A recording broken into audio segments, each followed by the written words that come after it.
আসসালামু আলাইকুম। আজকে আপনাদের সাথে এমন একটি জায়গা সম্পর্কে পরিচয় করিয়ে দিব যেখানে আপনি খুবই কম খরচে স্বল্প সময়ে পরিবার নিয়ে ঘুরে আসতে পারবেন। একই সাথে যেহেতু আমার জন্ম, শৈশব, কৈশোর, বেড়ে ওঠা সব এখানেই, তাই ভিডিওতে দুর্লভ ছবি ও তথ্য আপনাদের সাথে শেয়ার করার চেষ্টা করব। শহরের যান্ত্রিক পরিবেশে যারা হাঁপিয়ে উঠেছেন, ভ্রমণ পিপাসু যারা ছুটি বা বন্ধের দিনে পরিবার বা আপনজনদেরকে সাথে নিয়ে মানসিক প্রশান্তির জন্য স্বল্প সময়ে স্বল্প খরচে ঘুরে আসার পরিকল্পনা করছেন, তাদের জন্য ভালো অপশন হতে পারে এই স্থানটি।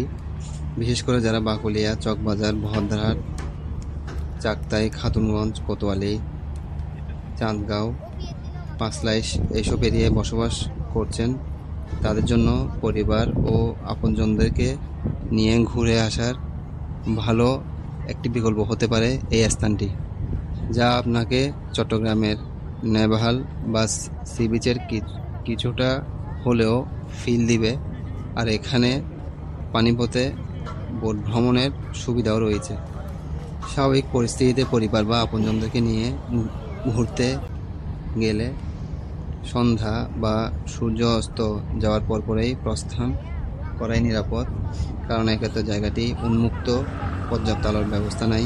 আর প্রশাসনের পক্ষ থেকে এখনও পর্যন্ত তেমন কোনো কার্যকরী নিরাপত্তার ব্যবস্থা নাই বললেই চলে। আর খাওয়া দাওয়ার ব্যাপারে বলতে গেলে ভ্রাম্যমাণ কিছু লোক ছোলা, চনা, চিপস, বুট ভাজা ইত্যাদি বিক্রি করেন, তাই বাসা থেকে বের হওয়ার সময় সাথে অবশ্যই খাওয়ার পানি নিয়ে বের হবেন। এবার আপনাদের সাথে অজানা কিছু তথ্য শেয়ার করব। 80 দশকের আগ থেকে এই জায়গাটির নাম ছিল বেরিবান বা জাইলেশ্বর। আর এখানে বৃহৎ এলাকা জুড়ে ছিল ঘন বন জঙ্গল, ছিল সারি সারি বৃক্ষ, ফল ফলাদিও গাছ, কালের পরিক্রমায় এখন বিলুপ্ত প্রায়। এগুলো এখন আর নাই বললেই চলে।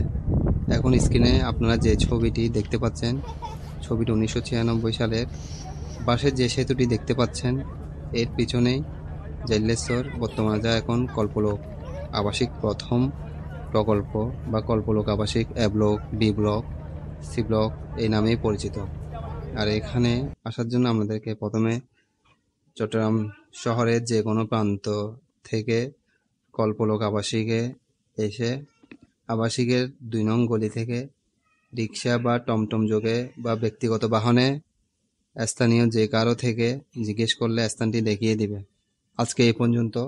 সবাইকে ধন্যবাদ এতক্ষণ সাথে থেকে ভিডিওটি দেখার জন্য। ভালো, সুস্থ ও শিক্ষণীয় কন্টেন্ট দেখুন। আশেপাশে সবাইকে ভালো ও মানবিক কাজে উদ্বুদ্ধ করুন। ভিডিওটি ভালো লাগলে সবাইকে শেয়ার করুন।